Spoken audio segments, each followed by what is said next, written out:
If I may, 2 years ago you resigned as a candidate for the, as an MLA for the New Democratic Party during a federal election because of some videos showing you under the influence. What have changed that 2 years later, 2 years ago you resigned as a candidate to become just an MLA, just quote unquote. Now you applied for the job of leader of the opposition and hopefully, from your perspective, premier of the province. What have changed in 2 years? Well, that was actually for the federal level that I resigned as the MP, yes. Well, that was during an election campaign, a time when I didn't want to be disrupting Jack Layton's message and the message of the federal party, and so I thought it best to step back rather than having the focus be on me at that time. That wasn't appropriate. However, at this point, I think that it's appropriate for me to run for leader of the BC NDP. Those videos in question were produced over 10 years ago. They were supposed to be entertaining and fun and outrageous. I did those for Pot TV. I'm not particularly ashamed of the things that were shown in those videos, but I think that at the time it was appropriate for me to step down and not distract from the focus of the federal campaign. Dana, but I think I do offer some good ideas and a good alternative. Dana, what support do you have from current sitting MLAs? I've met with a number of current MLAs and former MLAs. None of them have endorsed me at this time, but I've had some encouragement to run from them. So what will you do to get their support? Because you obviously need support of the people who are sitting right now in the legislature. I think a lot of the MLAs are jockeying for position, deciding if they're going to run and making those kind of choices, and we'll see how things come. I'll hope to be making some announcements along that lines in the future. Do you think the dissident members of the party made the right move in kind of forcing Carol out of the leadership? I think that there's a leadership race on now, and that's good. I don't want to really look back at the past too much. I'd rather look forward as to where our party is going. But I think that the party can be invigorated and renewed by a leadership race, and I think that we'll be able to bring in a lot of new people to our party and get a lot of excitement, and so a leadership race is good for the party in that way. What would you say to parents of children that don't want to see a future leader of this province on video saying I'm fried now and I'm hallucinating? That's not quite what I said, but however, I think that the people of this province, the vast majority of them, understand that cannabis is a benign substance that should be legalized. I think that people aren't going to hold those videos against me, and I think if anybody watches that, they'll see a fairly responsible person using these things in a responsible way. Do you think you can win? I think I have a good chance of winning, yeah. I think that in this kind of a race, because it's a preferential ballot, people are able to vote their heart and not necessarily having to vote strategically. I plan on bringing a lot of new members into the party, and I'll let the voters and the members of the BC New Democrats decide who they want for their leader. Don't you think some people, given all the questions you've been asked about the videos, won't even consider you a serious candidate, really? We've got a good over 3 months for this campaign to run, and I think by the end of that time, the members of the party will have gotten to know me quite well and be able to make an informed decision. You're talking about 3 months, but you've got a month to sign members, roughly. Yeah, we've got until mid-January to sign up new members, yes. So what is your strategy to reach people and have them sign cards for the NDP?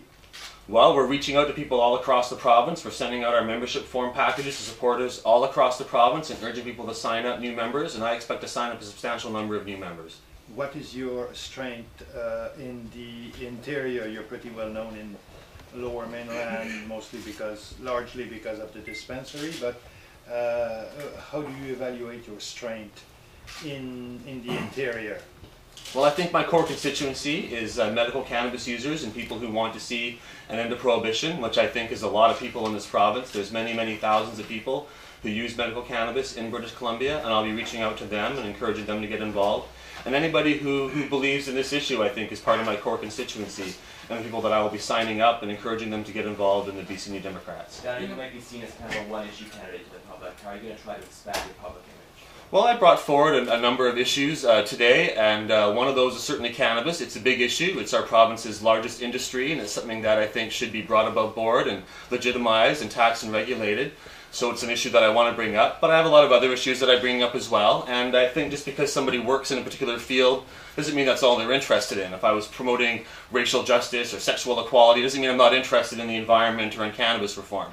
So yes, my specialty and what I've worked in for most of my life is cannabis law reform, but I support many other issues as well, and I'll be able to bring those forward during the campaign. Right now the province is reviewing the RCMP's contract. If you were leader, would you boot them from this province, and could you work with them with your marijuana views? I think we need civilian oversight of the RCMP, and failing that, I would support getting rid of the RCMP in BC and having a provincial police force. And I think that the RCMP are professionals and would be able to work with whoever is the premier of this province. And there's many police officers, by the way, who agree strongly with the idea that the prohibition of cannabis has failed. When you were talking about marijuana, you use the word war on drugs. What's your position regarding other illegal substance, be it hashish, opium, or heavy-duty drugs? The whole war on drugs is a failure and is producing the opposite results of what it's trying to achieve. I support harm reduction. I support expanding the supervised injection site program across the province to other communities that want and need one. And I support moving away from crime as from prisons as our main source of dealing with this issue and treating it as a health and a social issue. So I think that that's the way we have to rejig our focus on the war on drugs. What do you mean by that, though? Taking it all out of the criminal code? Largely, I think we need to regulate and control these substances. So there would still be legal penalties involved, just as there is for many alcohol, being involved in alcohol or selling alcohol illegally or smuggling tobacco. Those things are all against the law. But I would support a system of making available regulated dosages, safe dosages of these substances available through a doctor's prescription or other regulated controlled form.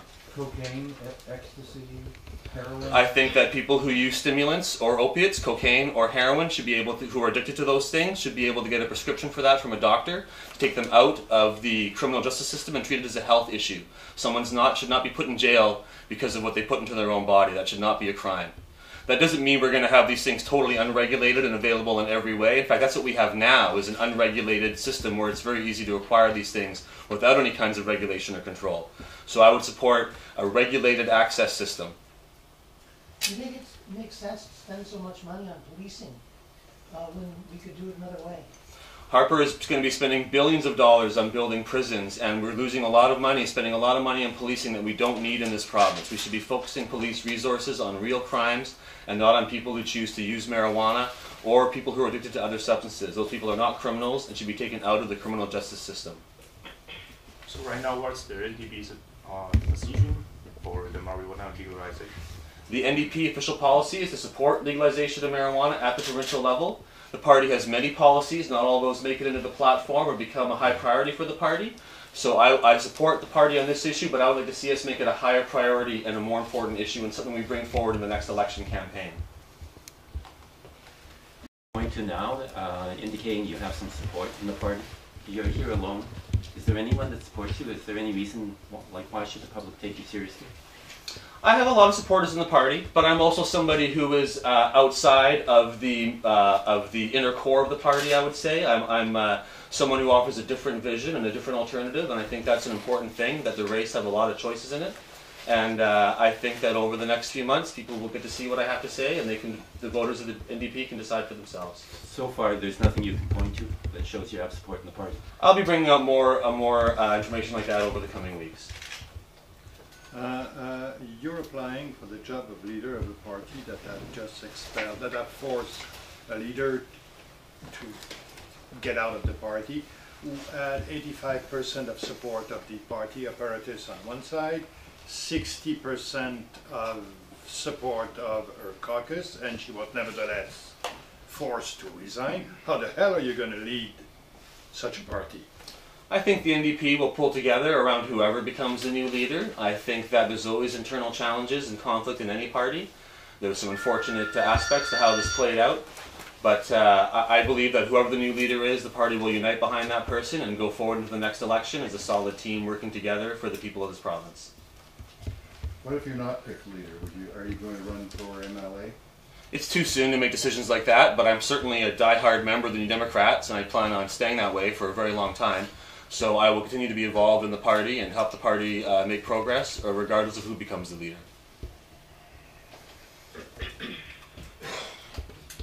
You also had to resign because of some cocoa seed company that you ran. I'm the founder of the Vancouver Seed Bank, and for a time they sold coca leaves, whole coca leaf imported from Peru. I believe that people who chew coca leaf is not a particularly harmful activity. It could indeed be beneficial. And we found that we had people who used cocaine who came to our store and told us that when they chewed coca leaf, they were able to stabilize themselves and use less cocaine and be more functioning people. And so I see that as a form of harm reduction. But it's not something we do anymore. That was years ago, and that's something that hasn't happened for quite a long time. But I do think that is a form of harm reduction. Have you had run-ins with the law? I have no criminal record. I've never been charged with anything in my life. I've never had any conflicts like that at all. But you can't get across the U.S. border. Yeah, I've had problems going across the U.S. border. Many years ago, I told them that I'd smoked marijuana in the past, and for some customs agents, that's enough of an issue to not be able to cross the border. But I haven't really tried in a long time, so I'm not really sure what the status of that is now. Do you truly think legalizing pot is the way to end our gang wars? I do, and I'm not the only one who thinks that. There's been many reports and studies showing that legalizing cannabis and the war on drugs would be cause a vast reduction in gang crime. And I think the alternative, if we continue with this war on drugs, continue to step up our prohibition of cannabis, we'll end up like Mexico, which is now has been for the last number of years facing intense violence in their country, which started when they brought in the army to try to fight the war on cannabis and the war on drugs. And so the more we push this up, the more we create the unintended results that we're trying to stop. Dana, a lot of the laws regarding drug policy are made on a federal level. How do you plan on fighting those on the provincial level? Well, I believe the Premier of this province could make a strong moral stand against the war on cannabis and against the war on drugs. As I mentioned, it is the provinces which pay the brunt of the costs of enforcing the war on cannabis and the war on drugs. Also, I believe that the province of British Columbia could legalize, regulate cannabis dispensaries like this one and the growers that produce for us. They could designate them as health facilities, as the supervised injection site was designated, bringing them under provincial health jurisdiction, and that will be a big step forward as well. The federal medical cannabis program is a failure, and it needs to be replaced at the provincial level. And the province could also tax and regulate cannabis. There's a lot we can do in the province to change these laws, and we need a strong stand provincially to make that happen. How much do you expect to spend on your bid? I've been doing some fundraising, and I'm not really sure. A lot of the rules haven't been set yet. We don't know what the ceiling is and how much you can spend or what the cost will be to become a candidate. Those things are still being decided. So I plan on running a serious campaign and spending a good amount of money, but I don't have any firm figures for you yet on that. Will you be traveling around the province? Yes, I will be traveling around the province, and I'll be signing up new members and meeting my fellow New Democrats, and I expect the party will probably sponsor some sort of regional debates, although that is yet to be decided, but I'll be participating in any formal debates or anything like that the party puts together. I think we're getting close to the end. Maybe one more question if anybody's anything else, or otherwise we can close it for now. Dana, I had a quick one about, you mentioned that the Health Canada program for medical marijuana users is a failure. And I know you work very closely with a lot of medical marijuana users. Do you want to expand on that a little bit? Is there anything else you want to say about that? Well, the federal program supplies very low-quality cannabis to patients, and it takes many, many months to get your paperwork through and to get your permission. Then you have to renew it every year, and we often have patients who have got the permission, who have some kind of a terminal or serious ailment. They have to renew the next year. Their paperwork doesn't come through, and they end up being raided by the police. And this is a misdirection of police resources. It's a terrible waste of bureaucratic energy, and I believe the province of British Columbia has jurisdiction over health. And our province should create our own medical marijuana program to serve the people of this province. We could do it much better provincially and for people that need help. Today, for example, would you smoke any of those varieties just to show your support? I won't be doing any of that today, no, sorry. Purple I Kush. want to ask you a question about democracy in the party. You mentioned before that there was a problem with democracy within the NDP. I was wondering if you could elaborate on that. Well, I'd like to see our party enable our members to get involved in developing policy other than through delegated conventions. I think that in the modern world we have the technology to put our members and our constituency and riding associations in touch with each other, either through the internet or through other means, and I think that it would benefit our party to engage our membership and make sure that people who are members of our party feel like they have a real voice and a real choice in how things are run, and that I think has been lacking sometimes in the past. And that'll be it. Thank you all for coming, and I'll be seeing you on the campaign trail.